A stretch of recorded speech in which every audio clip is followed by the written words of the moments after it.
di dalam kehidupan kami. Kami berjalan di dalam dunia ini dari anugerah demi anugerah Tuhan. Apalah jadinya hidup kami ya Tuhan jikalau Engkau tidak menemukan kami, menebus dosa kami, dan membangkitkan kami hari ini. Kami hidup tanpa pengharapan. Dan kami percaya Tuhan kalau hari ini kami boleh berdiri di tempat ini. Semua bukan karena kuat dan gagah kami, tapi karena anugerah Tuhan yang menopang kami hari ini. Ketika kami mencari jalan, Engkau membuka jalan. Ketika kami tidak menemukan jalan, Engkau menjadi jalan di dalam kehidupan kami. Karena Engkau adalah jalan kebenaran dan kehidupan. Di dalam Engkaulah kami menemukan arti hidup yang sejati. Kami percaya bahwa Kristus Tuhan kami, yang sudah rela menebus dosa kami mati, bangkit dan naik ke surga. Bukan hanya memberi kepada kami kepastian akan kehidupan yang kekal kelak ketika kami meninggalkan dunia ini.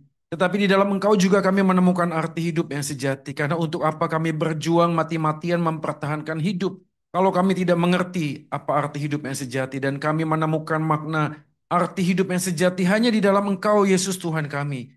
Yang mendekap kami, memeluk kami. Dimanapun kami berada, Engkau ada di sana. Tidak ada tempat yang terlalu jauh sehingga tanganmu tidak dapat lagi mendekap kami kembali. Tuhan, terbukti hari ini. Di hari Minggu ini Engkau masih menuntun langkah kami Tuhan untuk mendengar firman-Mu. Maka kami percaya firman-Mu adalah bentuk cinta kasih Tuhan di dalam kehidupan kami. Hamba-Mu yang sangat terbatas dan berdosa memohon anugerah Tuhan sekali lagi menopang dia boleh menyampaikan isi hati Tuhan berdasarkan kebenaran kitab suci, dan kami sepakat bersama berdoa, ya Allah Roh Kudus, walaupun kami tidak bisa melihat-Mu dengan mata jasmani, tapi Engkau hadir di sini, Engkau hadir dalam hati dan pikiran kami, bekerjalah ya Tuhan, melampaui kata-kata hamba-Mu, dan mampukan kami untuk mengerti firman, dan mampukan kami untuk melakukan apa yang kami mengerti. Ini doa kami demi Kristus Tuhan kami, Gembala yang baik, firman yang hidup Tuhan, dan Juru Selamat manusia satu-satunya, kami sudah berdoa dan memohon. Amin, amin, amin. Silakan duduk Bapak Ibu dan saudara sekalian, shalom buat kita semua. Apa kabar? Baik ya, luar biasa ya. Luar biasa karena tanggalnya sudah tua ya. Luar biasa masalahnya mungkin ya sudah ya. Oke, kita bersyukur pada Tuhan karena di tengah-tengah kesulitan pergumulan Tuhan masih sediakan waktu untuk kita boleh bersama bersekutu, memuji dan mendengarkan firman-Nya. Mari kita langsung saja membuka Tuhan hari ini dari Lukas pasal yang ke-24 ayat 45 sampai 8. Lukas pasal 24 ayat 45 sampai dengan ayat yang ke-48. Kita baca sampai 49, tapi kita akan coba highlight ayat 45 sampai 48.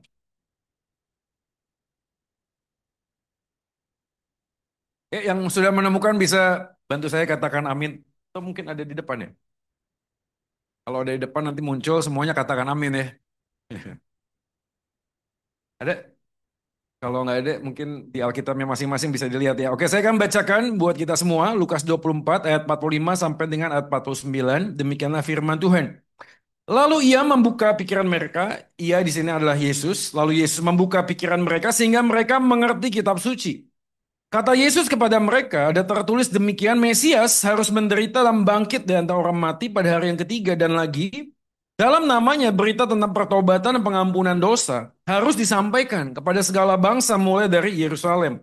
Kamu adalah saksi dari semuanya ini, dan aku akan mengirim kepadamu apa yang dijanjikan Bapakku. Tetapi kamu harus tinggal di dalam kota ini sampai kamu diperlengkapi dengan kekuasaan dari tempat tinggi. Demikianlah firman Tuhan. Kita berbahagia kalau kita menjadi pelaku firman di dalam kehidupan kita hari lepas hari. Tema kita hari ini adalah penyataan misi pengampunan dosa. Saya yakin ada beberapa agama yang hari ini mengajarkan untuk berdakwah, untuk menyampaikan kebenaran yang menurut perspektif mereka. Dan dua agama yang hari ini gencar adalah ya saudara-saudara kita yang Muslim, yang Islam, dan juga kekristenan. Dan kita semuanya bicara tentang sebuah kebenaran. Saya tidak ngomong bahwa kebenaran A, B, dan C, dan lain sebagainya. Tetapi yang saya mau highlight adalah orang pada waktu belajar sesuatu dan dia meyakini apa yang dia yakini adalah sebuah kebenaran, itu pasti akan diberitakan dan disampaikan kepada orang lain. Jadi ada sebuah kalimat tuh bagus. Tanda seseorang itu meyakini bahwa apa yang dia yakini sebagai kebenaran adalah ketika apa yang diyakini itu disampaikan kepada orang lain. As simple as that. Sesederhana ketika kita tuh nonton film di bioskop dan filmnya seru, lalu Anda posting dan ngajak teman lain. Sesimpel sederhana waktu kita menemukan sebuah hidden game ya, misalnya tempat makanan yang tersembunyi entah di mana gitu ya. Lalu waktu Anda makan, makanannya enak sekali, Anda tanpa disuruh Anda akan beritahu orang lain atau mungkin ngajak orang yang terdekat dari Anda itu untuk makan bersama makanan itu. Sesimpel itu. Manusia pada naturnya itu selalu pengen ngomong sesuatu apa yang dia rasakan, dia itu sesuatu yang baik. Nah, waktu kita ngomong tentang kekristenan, ini juga menjadi menarik. Karena ketika kita percaya pada Yesus sebagai Tuhan dan Juru Selamat, dan dia sudah mengampuni dosa kita, harusnya, kita nggak usah disuruh, pasti akan ngomong tentang siapa Tuhan di dalam kehidupan kita. Or maybe, I don't know, atau mungkin kita belum berjumpa dengan Yesus yang sesungguhnya. Maka saya akan memulainya dengan sebuah kalimat demikian, saudara sekalian. Kuasa pengampunan dosa yang mengubahkan hidup hanya akan bisa dialami oleh seseorang yang menyadari betapa besar dosanya di hadapan Tuhan yang hidup. Jadi kalau kita bicara tentang kekristenan, inti dari kekristenan adalah Yesus datang ke dalam dunia ini untuk menyelamatkan manusia dari dosa. That's it. As simple as that. Sesederhana itu. Yesus datang ke dalam dunia ini untuk menyelamatkan manusia dari dosa. Maka waktu kita ngomong tentang kuasa dosa, itu menjadi poin penting dan stressing di dalam kekristenan. Kalau agama-agama yang lain mengajarkan bahwa masalah utama manusia itu bukan dosa, bukan. Tapi keinginan. Anda tahu agama apa yang saya sebutkan? Kalau Anda bisa mematahkan keinginan Anda, maka Anda akan menjadi orang yang baik. Ada lagi yang ngomong bahwa masalah manusia itu yang terbesar bukan keinginan, tapi pengetahuan. Siapa pada waktu seseorang itu mencapai titik penerangan yang paling tinggi, enlightenment, maka dia adalah orang yang bisa dicerahkan dari segala sesuatu dan mengerti apa itu kehidupan. Tapi kekristenan mengajarkan bahwa masalah terbesar kita adalah dosa. Dan orang yang sudah mengalami kuasa pengampunan dosa itu tidak akan pernah mungkin bisa berdiam. Karena dia tahu, dia sadar bahwa satu-satunya masalah dalam hidup adalah dosa. Dan menariknya adalah gini, setiap kali saya ketemu dengan orang Kristen, saya masih sering ketemu dengan orang yang ngomong begini, Pak Joy, kayaknya orang tuh harus hidupnya seperti Pak Joy dulu supaya boleh sungguh-sungguh di dalam Tuhan. Terus saya nanya sama dia, maksudnya Ci apa? Kok bisa ngomong begitu?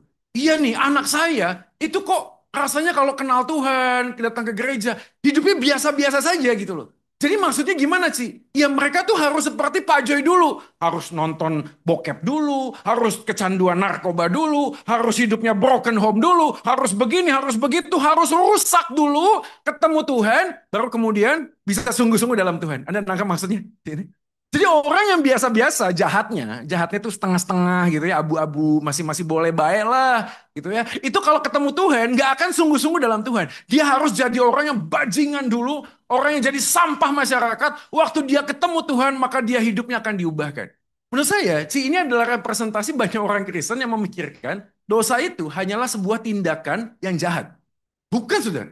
Dosa itu bukan cuma sekedar tindakan yang jahat. Karena masalah utama manusia itu bukan tindakan kita, bukan, tapi hati kita. Kalimat yang disebut oleh R.C. Sproul di dalam slide berikutnya, mengatakan kalimat yang bagus, we are not sinners because we sin.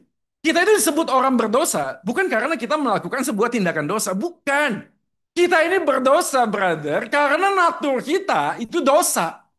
Anda tidak lakukan kejahatan apapun sekalipun, sesuatu hal yang mungkin korupsi lah, mungkin melakukan selingkuh atau apapun namanya bentuk dosa apapun, kita ini orang berdosa sudah. Kita ini berdosa bukan karena melakukan tindakan dosa. Kita adalah orang berdosa, maka semua tindakan kita menjadi dosa. That's it.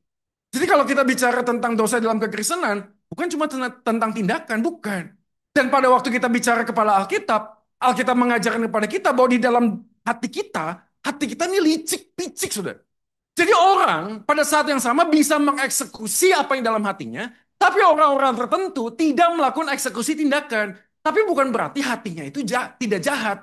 Jahat, saudara. Pada waktu dia melakukan kebaikan pun, atas nama orientasi diri, itu pun sebuah kejahatan.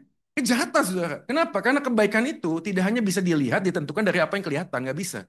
Nah, ini sering ketemu. Ada banyak orang yang ngomong begitu. Pak, saya punya tetangga, Pak. Saya punya teman, Pak. Tidak percaya Yesus, nggak pernah gereja, nggak pernah baca Alkitab. Bahkan dia menolak Tuhan. Tapi hidupnya baik. Lalu tanya, orang ini kalau mati masuk mana? Coba ya, kita ulang ya. Ini orang baik ya. Tapi dia nggak percaya Tuhan, nggak pernah percaya Yesus. Ateis. Tapi hidupnya baik. Kalau dia mati masuk mana? Ya, ya jahat banget sih.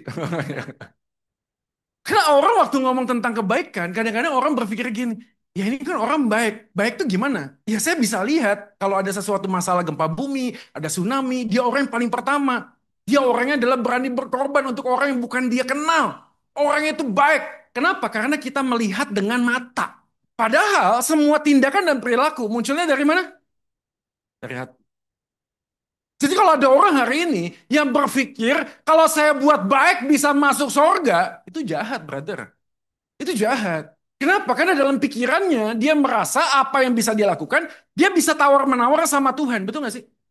Maka pada akhir hidupnya dia akan ngomong begini, Tuhan, aku udah melakukan baik, aku udah mengumpulkan pahala, aku sudah mengumpulkan banyak hal. Jadi izinkan aku masuk ke dalam surgamu. Pertanyaan, yang jadi Tuhan siapa? Rono apa sini? Yang jadi Tuhan? Yang jadi Tuhan kan sini kan, betul nggak? Karena menentukan saya masuk surga adalah saya sendiri, sudah. Saya sendiri. Ya, saya selalu kasih ilustrasi, saudara. Kalau Anda punya orang, ketok pintu Anda, satu naik Alphard, pakai jas, semuanya klimis, bagus banget kelihatan fisiknya, ngebel pintu Anda, dan pada saat yang sama ada orang pakai celana pendek, sendal jepit, pakai sendal sepeda ontel, ngebel rumah Anda. Saya tanya, manakah orang yang Anda akan bawa masuk ke dalam rumah Anda? Kan gitu ya. Satu pakai jas naik Alphard. Halo Pak Joy, kan gitu. Satunya lagi naik sepeda ontel, celana pendek, sendal jepit. Kelihatannya kusem. Pertanyaan, yang mana yang saya akan masukkan ke dalam rumah saya? Kalau Anda ngomong naik Alphard, berarti saya matre banget. Yang mana? Karena jawabannya ya sesederhana gini loh, bukan yang mana yang bajunya bagus, enggak. Yang mana yang saya kenal.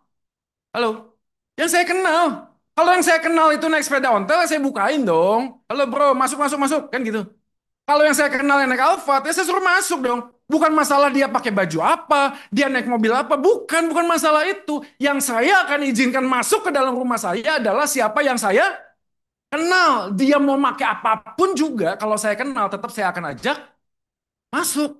Itu konsep surga, sudah. Konsep surga itu bukan ditentukan dari kamu pakai baju apa, kamu perbuatannya seberapa baik, kamu sudah punya banyak pahala atau enggak. Bukan, saudara. Yang menentukannya adalah apakah Tuhan kenal. Jadi menjadi pertanyaan menarik, kenapa? Karena bisakah manusia mengenal Tuhan? Nggak mungkin. Yang bisa dilakukan adalah Tuhan memperkenalkan dirinya kepada manusia. Anda bertanya, kok bisa manusia nggak bisa kenal Tuhan? Dosa, saudara. Dosa itu membuat kita terpisah. Dosa itu membuat pikiran kita kemudian galau, halu. Kita berpikir itu Tuhan, padahal bukan Tuhan. Karena pikiran kita sudah jatuh dalam dosa, maka kita membuat sebuah pribadi yang kita sebut Tuhan. Orang India sana, menarik sudah. Tipe orang itu musafir, sudah. Pindah satu tempat ke tempat yang lain. Anda tahu, setiap kali berapa waktu dia mengeluarkan patung, mencari sebuah gua, patungnya ditaruh di atas batu, disembah sudah. Begitu sudah disembah, hatinya merasa tenang. Patung itu dimasukin ke dalam kantongnya dan dia jalan lagi. Dan ketika dia merasa gelisah, merasa galau, dia cari gua lagi, dia keluarkan patungnya. Patung yang dia buat sendiri dan dia sembah sendiri. Dan dia merasa itu adalah Tuhan. Itu Tuhan.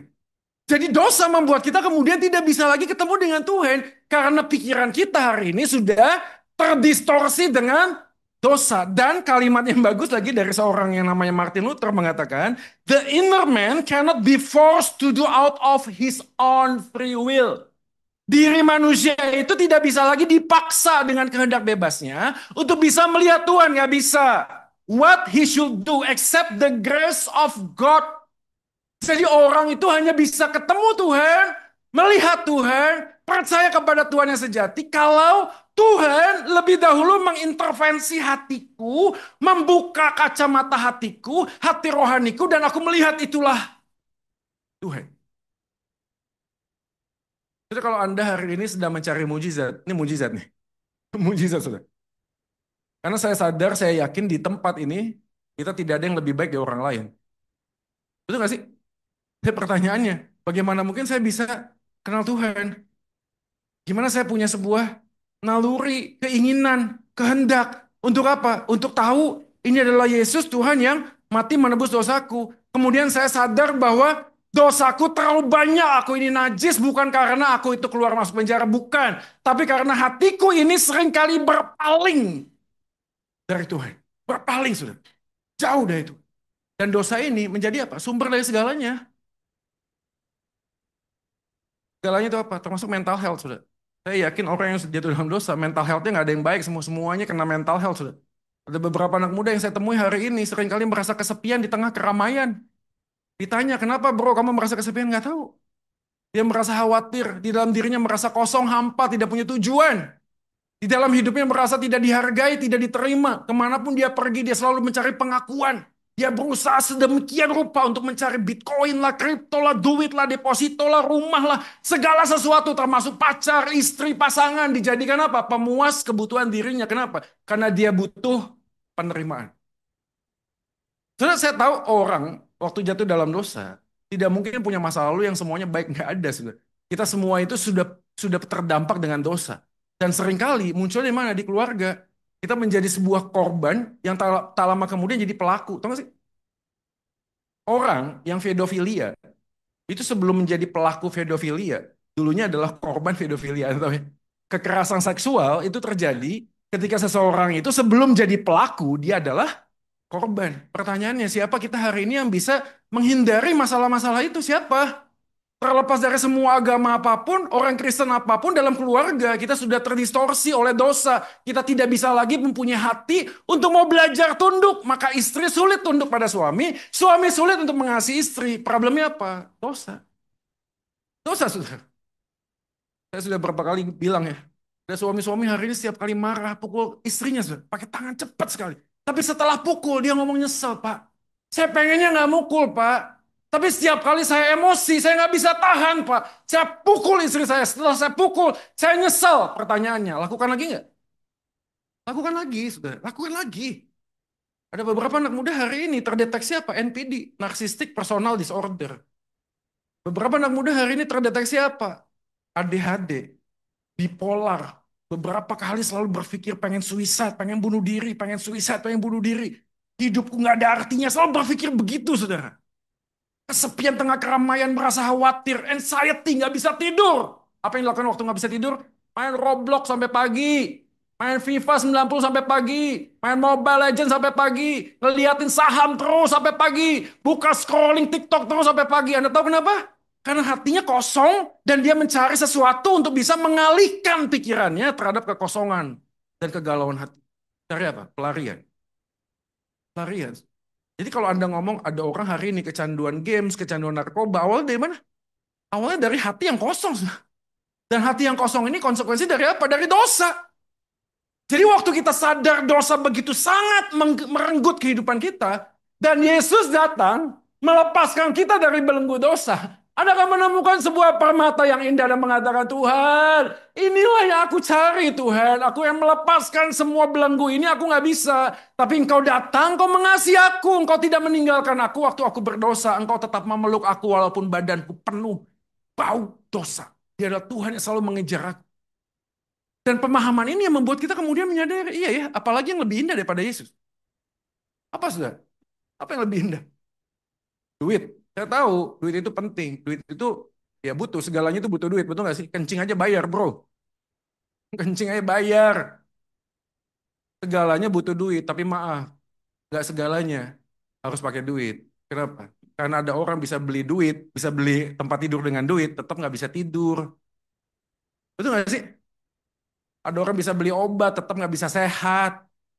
Nggak semuanya itu pasti pakai duit. Ada orang yang punya segalanya, tapi tetap hatinya khawatir dan cemas. Kenapa? Karena manusia pada naturnya nggak punya apa-apa takut. Semakin punya apa-apa tambah takut. Kok bisa? Karena dia takut apa yang dia punya hilang daripadanya. Begitu manusia. Nggak punya apa-apa salah. Punya apa-apa salah. Jadi waktu kita menemukan Yesus yang nggak bisa hilang, kita menemukan segalanya. Kenapa? Karena dia satu-satunya yang selalu ada bersama dengan kita. Di titik apapun, saudara. Saya pernah ketemu dengan banyak orang yang ngomong gini loh, Pak Joy. Hidup itu seperti roda. Kadang kita di atas, kadang dia di bawah. Kadang-kadang saya mikir, kok orang Kristen bisa punya pemikiran itu ya? Karena masalahnya bukan lu di atas, lu di bawah. Bukan. Masalahnya adalah itu roda. Jalannya mau kemana? Mau kemana? Karena kalau terus di atas, tanpa tujuan, sama saja bohong. Mau terus di bawah, nggak ada tujuan. Sama aja bohong. Ini bukan masalah roda berputar, kita di atas, kadang di bawah, di atas. Bukan, tapi pertanyaan roda ini mau kemana? Ini menjadi bagian penting untuk kita memahami bahwa yang pertama ini dia firman Tuhan. Pengetahuan akan pengampunan dosa dan transformasi hidup. Inilah yang terjadi kepada murid-murid Yesus pasca Yesus bangkit. Kalau Anda membaca Lukas pasal 24, kalimatnya menarik seperti yang kita baca tadi ayat 43. Ayat 45, sorry. Lalu ia membuka pikiran mereka sehingga mereka mengerti kitab suci. Jadi Lukas itu mencatat kebangkitan Yesus beda dengan Matius. Tapi ada kesamaan. Kesamaannya adalah ayat 46. Katanya kepada mereka ada tertulis demikian Mesias harus menderita. Tapi pada waktu dikatakan Mesias harus menderita ada tertulis ayat 38 murid-murid ragu-ragu. Sama seperti Matius 28. Waktu Yesus bangkit, dia mengumumkan murid, lalu mengatakan, segala kuasa sudah diberikan kepadaku, pergilah jadikanlah semua bangsa muridku. Tapi ayat 16 Matius 28, beberapa orang ragu-ragu. Menariknya, Lukas dan Matius mencatat kata ragu-ragu dengan terjemahan yang sama dalam bahasa Indonesia, tapi dalam bahasa Yunani berbeda.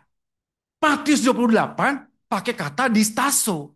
Keraguan-raguan bukan karena pemahaman, bukan. Keraguan-raguan karena peristiwa masa lalu. Orang yang PTSD, Post Traumatic Syndrome Disorder. Matius mencatat murid-murid itu ragu bukan karena kurang pengetahuan, bukan. Tapi karena mereka berpikir seandainya saja Tuhan engkau tidak pernah disiksa. Mungkin hari ini aku punya kepastian. Tapi engkau pernah disiksa. Aku berpikir siapa tahu nanti setelah aku terima engkau lagi, aku akan mengalami siksaan seperti yang engkau alami. Masalahnya adalah peristiwa masa lalu. Itu distaso. Tapi Lukas mencatatnya dengan kalimat dialogis moi. Ini bukan masalah pengalaman masa lalu, bukan. Tapi masalah pengetahuan. Maka pada saat yang sama kalimatnya adalah Tuhan membuka pikiran mereka. Jadi pikiran mereka itu dibukakan. Sekali lagi ya saudara sekalian. Iman itu butuh pengetahuan. Pada saat yang sama kita butuh ketidaktahuan. Iman itu butuh pengetahuan supaya kita punya dasar kebenaran. Apa sih yang kita yakini? Butuh sudah. Tapi iman butuh ketidaktahuan. Kenapa? Supaya iman kita tidak bersandar pada pengetahuan. Maka pada satu bagian kita sadar Tuhan, aku nggak mengerti apa yang aku pahami, aku jalani. Tapi aku yakin kebenarannya aku tahu, maka aku jalani sebagai sebuah bentuk iman. Iman itu percaya pada sesuatu yang tidak kita lihat. Ketidaktahuan. Tapi iman butuh pengetahuan. Nah Lukas mencatat kalimat ini sudah. Bahwa orang-orang tertentu yang mengalami pengampunan dosa diawali dengan apa? Diawali dengan pengetahuan. Dan ini muncul 14 kali diterjemahkan dengan pikiran. Gambaran ini muncul selaras konsisten dengan next slide. Ini dia. Pada waktu Lukas menuliskan sebuah kisah di dalam Injil Lukas, dimulai dengan kalimat ini kepada Theophilus. Supaya engkau dapat mengetahui. Makanya sekarang banyak orang Kristen hari ini yang menekankan perasaan daripada fakta. Yang penting Pak, saya bisa feel God's presence. Ada teman saya pernah cerita ya, di desa, dikasih sumbangan AC. Entah gimana dia berdoa dan Allah Roh Kudus mengingatkan dia untuk menaruh AC itu di bawah pintu keluar dan pintu masuk. Setiap kali ibadah, teman saya ini pendeta ini mengatakan, jemaat sekalian, apakah engkau merasakan ketika engkau meninggalkan gereja ini ada angin? Amin. Amin. Itu berarti Roh Kudus sudah mengatakan, jangan lupa ibadah lagi minggu depan. AC-nya ditaruh di bawah supaya anginnya keras. Karena menurut Alkitab, Roh Kudus seperti angin. Dan banyak orang hari ini, yang penting apa? I feel God, saya merasakan Tuhan hadir. Bagaimana merasakannya? Setiap kali saya ibadah, Pak, saya goosebumps, merinding, Pak. Kan pertanyaan menarik ya, lu ke Kembang Kuning juga merinding gitu loh. Apa sih? Nonton film horor juga bisa merinding gitu loh. Kalau merinding itu menjadi sebuah standar kehadiran Tuhan, kan repot. Beberapa orang mengatakan, saya tahu Pak, Tuhan hadir. Kok bisa? Setiap kali saya ibadah, Pak, aduh saya menangis, Pak. Saya terenyuh. Sekali lagi ya, saya bukan menyangkal perasaan itu nggak penting. Tapi kalau perasaan kita menjadi sebuah standar, repot, saudara. Repot. Iman kita akan tergantung tanggal. Karena perasaannya di atas tanggal 15 itu menderita, saudara. Yang di atas tanggal 1 sampai 5, wah, hati perasaan itu enak, saudara. Senang, saudara. Kalau perasaan dijadikan standar, kita nggak kemana-mana. Maka dalam bagian tertentu, teologi adalah titik pertemuan antara fakta dan rasa, saudara. Dan Yesus, Matius pasal 5 menjelaskan tentang berbahagialah. Berbahagialah dipakai kata makarios. Makarios itu adalah titik pertemuan perasaan psikologi dengan fakta rohani. Kalau Anda hanya mengumbar perasaan tanpa sebuah fakta rohani, perasaan kita bisa memanipulasi kita. Kita merasa, Tuhan, Engkau kok tidak mengasihi saya. Lalu Anda berpikir, kenapa ya kok punya perasaan ini? Kenapa perasaan ini muncul? Wah, perasaan ini muncul mungkin, aduh, karena suami saya jarang meluk saya hari ini. Karena suami saya jarang ngasih uang jajan tambahan. Karena suami saya jarang menggandeng saya kecuali di mall, betul ya? Suami kan kalau sering menggandeng istri kan di mall, betul nggak ya? Karena kalau Anda lepaskan istri Anda kan bisa berabe ya, betul ya? Tiba-tiba dia pergi ke toko Anda, toko sana ya ada tulisan sale, sale, sale kan. Tiba-tiba kartu kredit Anda jebol gitu ya. Makanya peluklah istri Anda kalau ada di mall ya. Habis ini pada mau ke mall perasaan. Jadi kan menjadi pertanyaan menarik ya. Saya sudah bilang juga ada sebuah buku yang membuat sebuah survei. Anak-anak muda ditanya, apakah Anda tahu papa mama Anda sayang pada Anda? Jawabannya 90% mengatakan saya tahu. Jelaskan. Dia bilang papa saya kerja, mama saya baik, semua dia tahu. Pertanyaan kedua diganti, apakah engkau merasakan papa mamamu sayang Anda? 10% yang menjawab merasakan. 90% merasakan, tidak merasakan. Tidak merasakan. Mengatakan tidak merasakan. Artinya tahu dengan merasa. Dua hal yang berbeda. Orang bisa mendeskripsikan Tuhan itu sayang sama saya. Tahu. Tapi dia nggak pernah merasakan. Kenapa? Karena pikiran dan pengetahuannya tidak mentransformasi hidupnya. Semua yang dia ketahui berhenti di otak, saudara. Dia tidak mengalami apa yang Tuhan sudah kerjakan dalam hidupnya. Maka pada waktu kita ngomong tentang pengetahuan, ini menjadi penting. Karena Harry Blemis mengatakan, kekristenan tidak memiliki tempat bagi budaya yang didasarkan pada semangat mengabaikan pikiran. Bagi disiplin kehendak yang mengesampingkan intelektual. Kadang saya ya ironis aja gitu. Kalau saya ngajar di kampus itu ya, melihat beberapa anak muda. Untuk ekonomi, untuk cita-cita, untuk pekerjaan, untuk segala sesuatu yang dia pikir bisa menghasilkan sesuatu, dia berani bayar harga belajar. Tapi begitu jadi agama, jadi orang yang pemeluk agama, otaknya hilang. Maka banyak orang ngomong gini, orang Kristen itu sekumpulan orang baik, tapi bodoh. Sekumpulan orang baik tapi bodoh. Kenapa? Karena setiap kali masuk gereja otaknya ditaruh di tempat parkir. Dan setiap kali datang ke gereja mereka mengatakan amin, haleluya, amin, haleluya. Apa yang amin? Gak ngerti. Yang penting amin. Yang penting haleluya. Kadang-kadang halelupa. Saya udah nggak tahu lagi. Kan kadang-kadang bukan apa-apa ya. Maksudnya bagaimana mungkin gitu loh ada pendeta ngomong, ayo Anda harus mengumpulkan charity. Karena saya harus membeli jet pribadi. Oh dijelasin. Karena kuasa saya kalau masuk dalam sebuah pesawat domestik akan diambil oleh orang-orang berdosa. Anda tahu jemaat ngasih uang nggak? Ngasih uang, saudara. Kadang-kadang kita ini nggak make sense. Ini kok bisa begini sih? Karena dalam psikologi agama memang betul. Pada masuk dalam sebuah ranah agama, nalar, berhenti. Nalar, berhenti.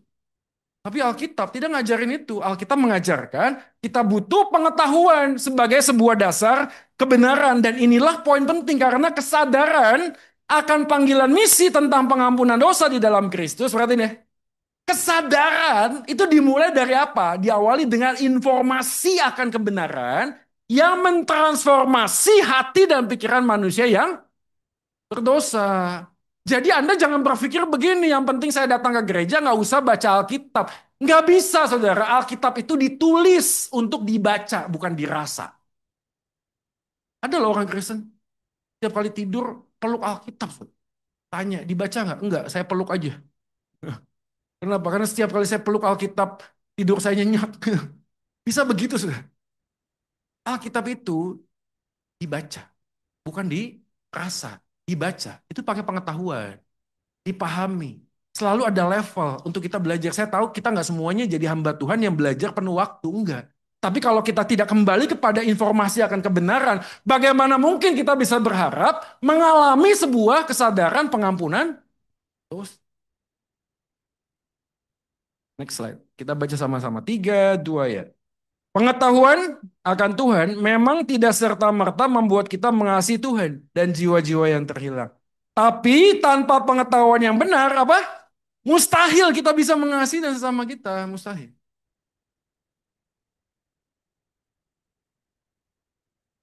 Nggak mungkin lah ada orang yang ngelihat seorang wanita cantik, rambut panjang, kulit putih, tinggi semampai, punggungnya bolong. Ya, nggak ya. Terus Anda datang sama dia dan bilang, aku cinta kamu, mari kita menikah. Ada pertanyaan?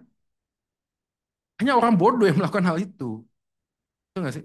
Karena sebenarnya nggak ada love at the first sight itu nggak ada. Karena yang ada itu like in the first sight. Kita aja di dalam akal susah membedakan antara like dan love. Anda tahu kenapa? Karena setiap kali Anda buka Instagram dan lihat foto orang bagus, Anda double tap. Munculnya kan like ya. Tapi gambarnya apa? Gambarnya hati. Aneh ya? Kamu double tap like. Kamu dapat berapa like. Tapi gambarnya hati. Maka otak kita distract. Inilah suka atau cinta. Karena orang yang mencintai pasti diawali dengan suka. Tapi suka belum tentu cinta. Ada orang yang lihat, suka, langkah pertama. Langkah kedua, pendekatan. Betul nggak sih? Ngobrol. Begitu ngobrol, waduh bau mulutnya. Enak sekali, segar. Betul nggak sih? Lalu kita mulai memuji, wah ini orang kok menjaga dirinya dengan baik. Begitu ngobrol, waduh cara berpikirnya bagus. Mulailah muncul admire, kagum. Tapi kagum bukan cinta. Tapi cinta butuh rasa kagum. Tapi gimana Pak kita menentukan itu cinta? Nah ini buat anak-anak muda. Ini dia, ketika engkau menemukan sesuatu yang kamu tidak suka, tapi kamu tetap mempertahankan dia menjadi pasanganmu, itulah cinta. Cinta butuh rasa suka, tapi suka bukan cinta. Cinta butuh rasa kagum, tapi kagum bukan cinta. Cinta adalah ketika aku merasa engkau tidak aku suka, aku tidak lagi kagum padamu, tapi aku tetap percaya engkaulah pasangan yang Tuhan berikan kepada aku. Itu namanya cinta. Anak muda katakan amin. Yang sudah menikah jangan menikah ngomong amin lagi. Yang udah menikah jangan ngomong amin lagi, bahaya. Yang belum menikah aja. Kadang-kadang kita berpikir, jadi apa sih yang sebenarnya dicari? Waktu kita belajar tentang Tuhan, jangan-jangan kita step pertama, kita cuma suka Tuhan, bukan cinta Tuhan.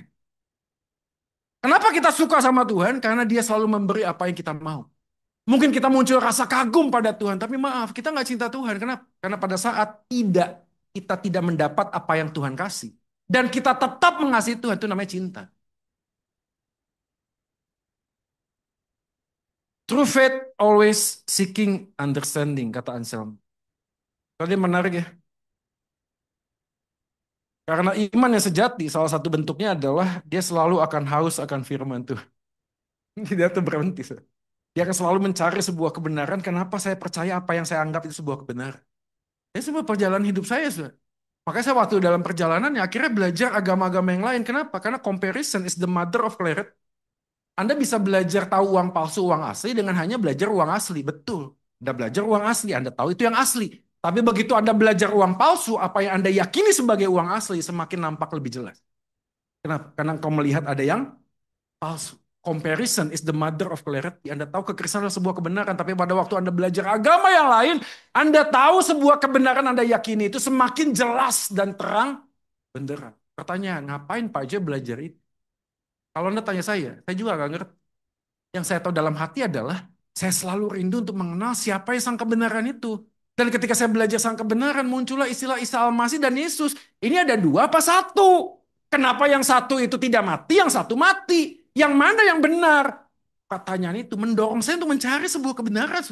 Dan semakin saya mengenal sang kebenaran, semakin saya sadar apa yang saya yakini sebuah kebenaran. Bukan cuma sekedar di otak. Anda tahu kenapa? Karena entah kenapa hidup saya diubahkan oleh Tuhan. Kalau saya sekolah Alkitab, pulang ke Bandung, makan malam bersama papa mama. Papa saya masih ada. Selesai, saya ringkes-ringkes piring dan sendok. Bawa ke dapur, saya cuci. Waktu saya sibuk nyuci, nggak sadar mami saya sudah di samping cukup lama. Dia ngeliatin saya ngeliatin dia. Mukanya agak aneh. Tiba-tiba, dia taruh tangannya di kepala. Saya bilang, kenapa, Mam? Kamu nggak lagi sakit? Enggak. Tiba-tiba dia tarik tangan saya, cari bekas suntikan. Kamu nyuntik lagi sebelum sini? Enggak. Loh, kenapa, Mam? Dia bilang, panjang saya membesarkan kamu dan melahirkan kamu. Saya nggak pernah lihat kamu di dapur. Apalagi kamu cuci piring. Kalau saya cuci piring, saya ke kamar. Sampai senyum-senyum, saya mikir. berarti hidup saya diubahkan ya. Kok ada sesuatu yang berubah? Saya sendiri nggak sadar saya berubah, tapi orang lain bisa lihat saya berubah. Dan waktu saya masuk kamar, saya doa sama Tuhan, saya nangis, saudara. Dan saya bilang, Tuhan terima kasih karena engkau mengubahkan hidupku. Hal sederhana, saudara. Sederhana. Ini bukan ngomong berhenti rokok, berhenti narkoba, berhenti nonton film porno. Enggak, saudara. Ini hal yang sederhana. Tapi bagian itulah menjadi penting. Kenapa? Karena kita adalah Injil yang terbuka, brother. Untuk apa kita ngomong yang benar, tapi perilaku hidup kita tidak diubahkan menjadi benar. Buat apa? Semua omongan kita akan kandas. Kenapa? Karena semuanya didinai dengan apa? Dengan perilaku kita. Maka informasi itu mengubahkan, mentransformasi.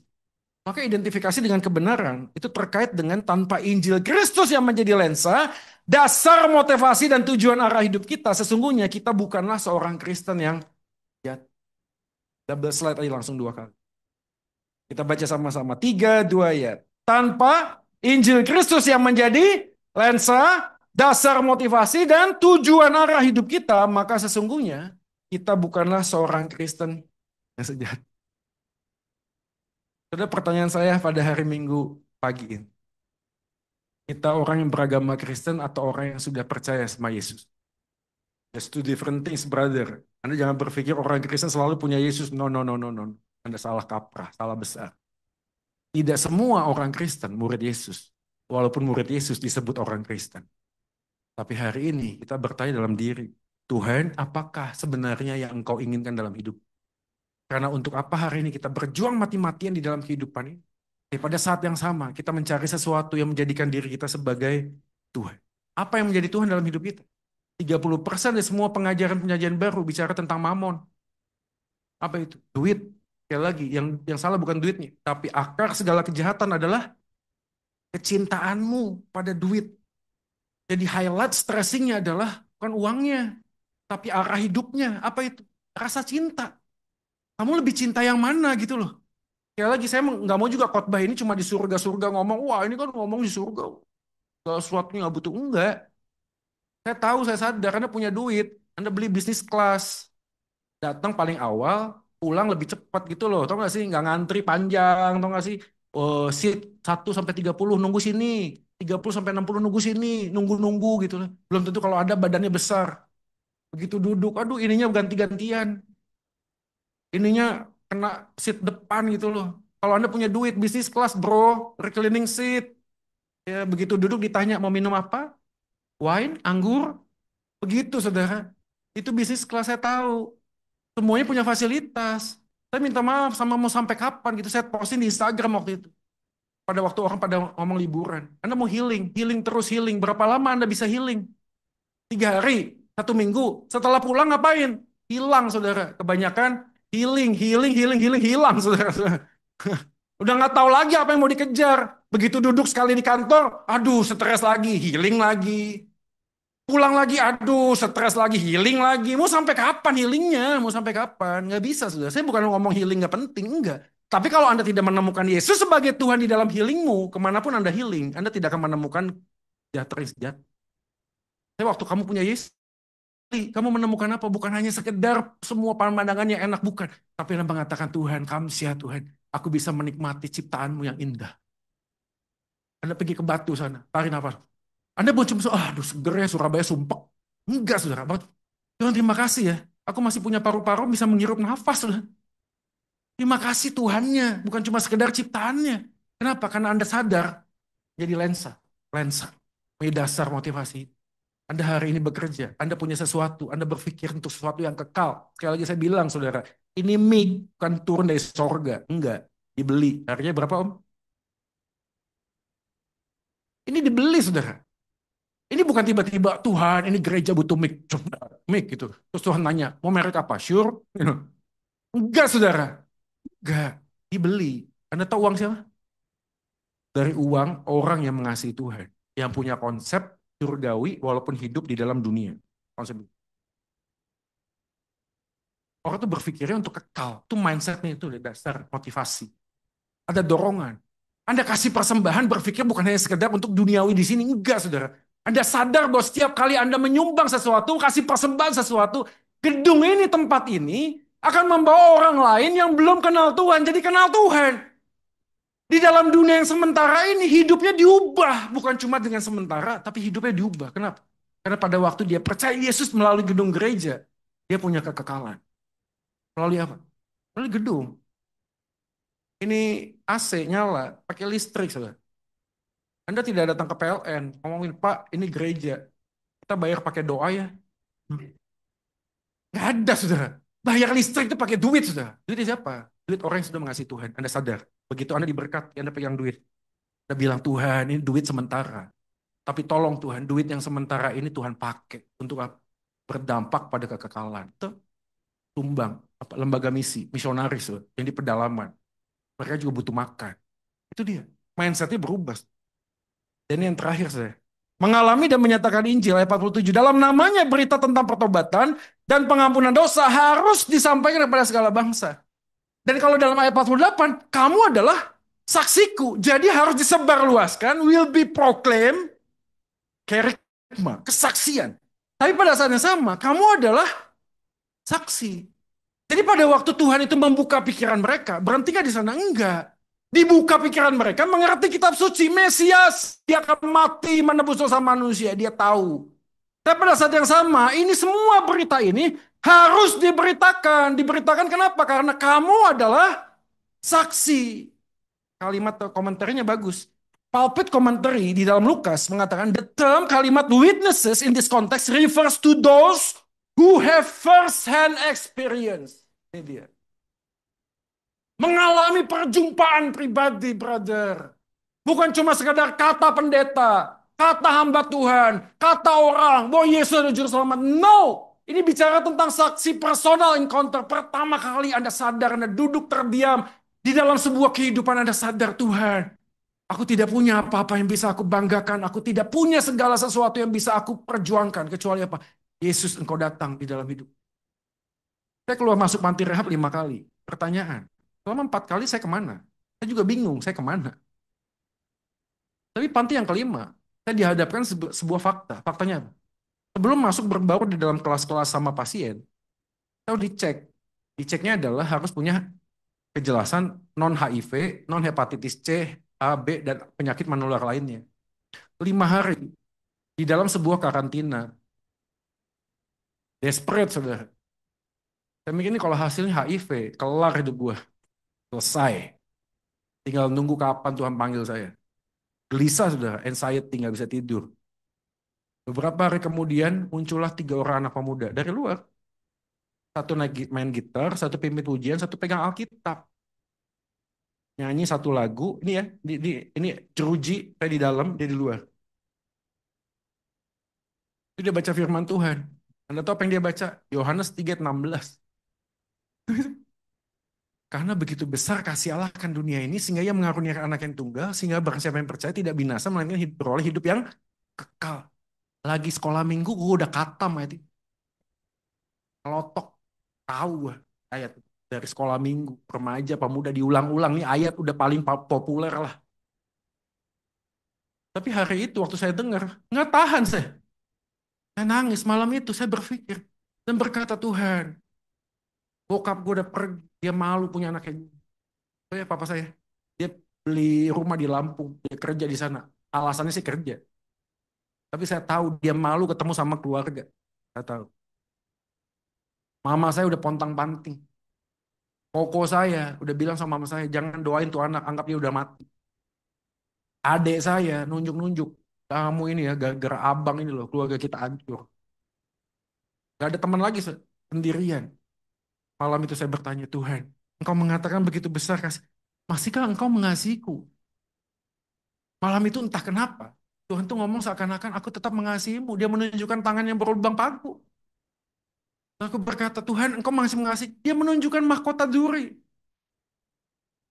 Dan aku bertanya 3 kali, Tuhan, apakah engkau masih mengasihiku? Dia menunjukkan salib yang kasar.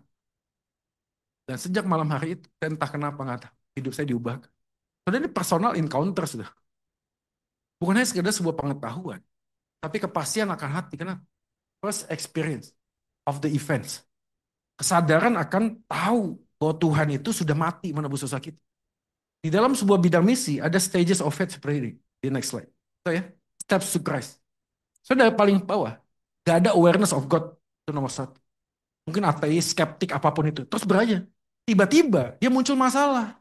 Dengan pacarnya lah, dengan istrinya lah, dengan suaminya lah. Mungkin tanya, engkau ada atau enggak Tuhan? Ada awareness. Tiba-tiba dengan cara yang ajaib, kontak sama orang Kristen. Ketemu Tante Linda, Om Yohanes. Kita ada persekutuan, datang yuk. Ada kontak with Christian. Entah dengan apa, out of nowhere, tau gak sih? Kesaksiannya luar biasa. Ada narapidana lah. Datang tiba-tiba lihat persekutuan, khotbahnya kena banget. Kontak sama Christian. Lalu mulai ada kerinduan. Bener gak sih Yesus ada interest? Lihat ya. Lalu kemudian ada decide to investigate Jesus. Ada Lee Strobel namanya, Lee Strobel. Jurnalis ateis. Istrinya kenal Yesus lebih dulu. Tapi si Strobel ngomong, enggak itu mitos. Enggak ada itu Yesus, enggak ada. Tapi entah kenapa ada decide untuk witness cari. Dia cari saudara. Dia cari sumber semuanya. Akhirnya kesaksiannya dijadikan sebuah film. Lee Strobel. Seorang jurnalis yang ateis kemudian jadi Kristen. Lalu kemudian ayat 6. Pegang sebuah kebenaran. Lihat deh. Ayat 7 mulai kelihatan ada implikasi. Oh iya ya, Yesus itu bukan cuma sekedar tentang surga. Nanti kalau mati masuk surga. Enggak. Yesus hadir dalam hidupku. Ada sesuatu. Lalu menerima sebagai kebenaran firman. Lihat deh, ke atas terus. Hari ini saya bertanya. Anda di mana? Mana bro? Paling bawah? Mungkin cuma ada kesadaran. Iya kayaknya bu. Kayaknya hari Minggu nih. Katanya sih orang orang Kristen tuh nyembah Tuhan hari Minggu. Yuk coba. Coba nih. Ada nggak Tuhan tuh? Ada nggak sih? Tapi setelah kebaktian, disapa sama Tante Lin, kamu ada apa? Hatimu sekarang gelisah, boleh nggak saya doain kamu? Kok bisa ya tiba-tiba? Ada loh yang kesaksiannya begitu. Tadinya cuma datang diajakin teman aja, daripada di rumah sumpek ya, anak muda. Sumpek gue di rumah. Aduh ngobrol terus dengerin, maaf ya, ngedengerin bacotnya mami. Ya udah deh gue ke gereja gitu. Lumayan lah, gerejanya dingin. Habis gereja ada makan-makan. Ini ada nggak ya? Lumayan lah, itu cuma gitu dong. Tapi entah kenapa Roh Kudus bekerja terus tarik. Dan menariknya apa? Changing knowledge, changing attitude. Changing knowledge.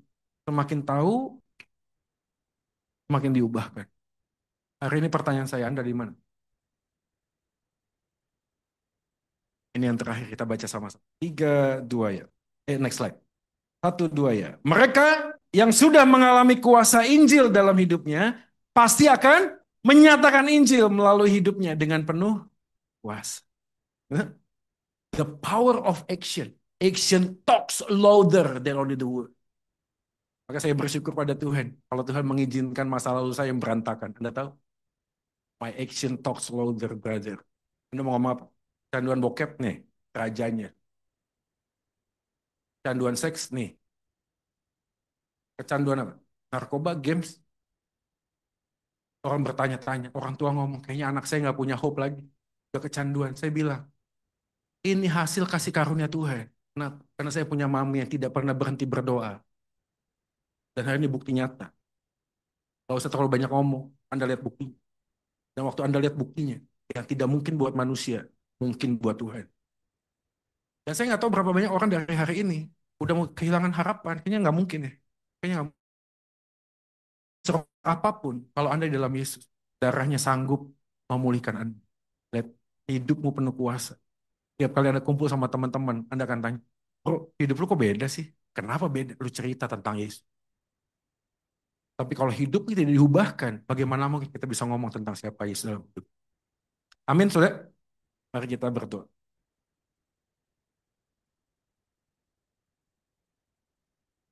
Pertanyaan saya tetap tadi, di manakah Anda? Anda sedang mencari, membangun kesadaran akan Tuhan itu ada atau enggak ya? Kalau hari ini Anda datang bertanya, Tuhan, kok saya ragu ya engkau ada atau enggak? Respon saya yang pertama adalah, thank you, puji Tuhan. Karena sebuah bentuk pekerjaan Tuhan di dalam hidup. Mungkin hari ini Anda sudah stuck, keluar masuk gereja. What next Tuhan? What next? Apalagi Tuhan? Ke depan apalagi? Hari ini Anda ambil komitmen, berdoa buat jiwa-jiwa yang belum mengenal Tuhan. Anda diberkati dengan uang, dengan dana, lihat. Ada gereja, ada misionari, ada hamba-hamba Tuhan. Yang hari ini ada di garda depan memberitakan tentang siapa Yesus. Mungkin Anda tidak terjun di lapangan secara langsung. Tapi mungkin Anda bisa bertanya, Tuhan, kalau apa yang Tuhan percayakan ini boleh berguna, bermanfaat bagi kerajaan-Mu. Let's go Tuhan. Tolong saya Tuhan. Anda ada di step mana hari ini? Mungkin ada di antara kita yang mulai, Tuhan ini keluarga Kristen, tapi entah kenapa kok hidup suamiku, hidup istriku tidak diubahkan. Ngono-ngono tok aja Tuhan. Gitu-gitu terus. Mungkin Anda merasa Tuhan ini saat untuk mengambil keputusan. Tidak hanya sekedar beragama Kristen, tapi menghidupi Injil Tuhan. Hidup di dalam kasih karunia Tuhan. Dan lihat apa yang Tuhan bisa kerjakan. Ambillah langkah yang kecil bersama dengan Tuhan yang besar. Dan perkara ajaib akan dinyatakan di dalam kehidupan kita. Mungkin hari ini ada di antara kita mulai khawatir, cemas, dan takut akan masa depan. Pandang pada salib Yesus. Di sanalah kunci kemenanganmu. Apa kunci kemenangannya? Apapun masalah Anda, pergumulan Anda, Tuhan setia. Tak pernah tinggalkan kita sedetik pun. Tuhan, inilah doa kami. Kami berdoa memohon kiranya Tuhan tuntun kami melangkah. Melihat dengan cara pandang yang benar. Melihat dari perspektif surgawi walaupun masih hidup di dalam dunia. Tuhan mampukan kami untuk berjalan di dalam gelapnya dunia ini menjadi terang dan garam tengah-tengah dunia. Saudara sekalian jemaat yang dikasih Tuhan, jikalau ada yang berkata Tuhan, di sini aku, tolong aku Tuhan, mampukan aku untuk hidup di dalam Injil-Mu, menjadi berkat dan memberitakan Injil. Silakan taruh tangan kanan Anda di dada Anda, saya akan berdoa buat puji Tuhan, puji Tuhan. Tempat ini, di ruangan ini, di ibadah ini, Tuhan terus bekerja dan senantiasa bekerja. Hamba berdoa kiranya Engkau Allah Roh Kudus melihat, menilik setiap tangan yang ditaruh di dada sebagai sebuah bentuk komitmen kami. Capek Tuhan jadi orang Kristen yang cuma datang pulang gereja, datang lagi gereja, pulang lagi. Buat apa Tuhan? Tapi kami rindu belajar untuk menyenangkan hatimu dan mengasihimu. Karena Engkau yang lebih dahulu mengasihi kami. Kami sadar kami lemah, kami tidak mampu. Ketika kami menaruh tangan kami di dada, ini adalah sebuah seruan, permohonan kekuatan yang daripada Tuhan memampukan kami untuk melakukan komitmen ini. Kami mohon Tuhan, jikalau ada yang punya pergumulan dan masalah dalam keluarga, Tuhan intervensi dan buka jalan. Kembalikanlah cinta mula-mula, keharmonisan di dalam keluarga. Bukan hanya sekedar saya tahu saya suami atau istri dia atau dia suami dia. Tapi saya tahu bahwa kehadiran saya di dalam keluarga ini bermanfaat, berguna untuk menjadi penolong, untuk saling melengkapi satu dengan yang lain. Jikalau Tuhan kau melihat ada orang-orang di sini yang bisnisnya sedang kesulitan, ekonomi kami tahu sedang sulit, dan kami hari ini gundah gulana, kami galau Tuhan. Tolonglah Tuhan mampukan kami untuk melihat kehidupan ini dengan cara pandang. Karena kami percaya, orang yang percaya berharap kepadamu tidak akan pernah meminta-minta. Orang yang menghormati Tuhan tidak akan pernah ditinggalkan sendirian. Engkau adalah Tuhan yang setia, yang tak pernah tinggalkan kami. Tuntunan kami Tuhan. Pegang tangan kami Tuhan, angkat wajah kami untuk tetap melihat kebaikan Tuhan di dalam masa depan kami. Karena rancanganmu bukanlah kecelakaan, tapi masa depan yang penuh dengan harap. Tuhan, kalau Engkau yang melihat hari ini ada yang sedang sakit, bergumul dengan sakit fisik mereka. Kami percaya Tuhan, walaupun tubuh jasmani semakin berosot, tapi kiranya tubuh batinnya kami semakin diperbarui. Damai sejahtera, sukacita yang melampaui akal dan pikiran, meliputi hati dan pikiran setiap orang yang sedang sakit. Sehingga mereka tidak hanya berdoa berharap supaya disembuhkan, tetapi mereka boleh menjadi kesaksian bagi banyak orang. Karena kami percaya bahwa hidup bukan hanya sekedar sementara di dunia. Tuhan, ini doa kami. Kami mengucap syukur buat ibadah ini Tuhan. Setiap firman yang sudah diberitakan tidak akan kembali dengan sia-sia. Ini doa kami demi Kristus Tuhan kami. Kami sudah berdoa dan mengucap syukur. Amin, amin. Kita berikan tepuk tangan yang terbaik buat Yesus Tuhan kita. Tuhan memberkati.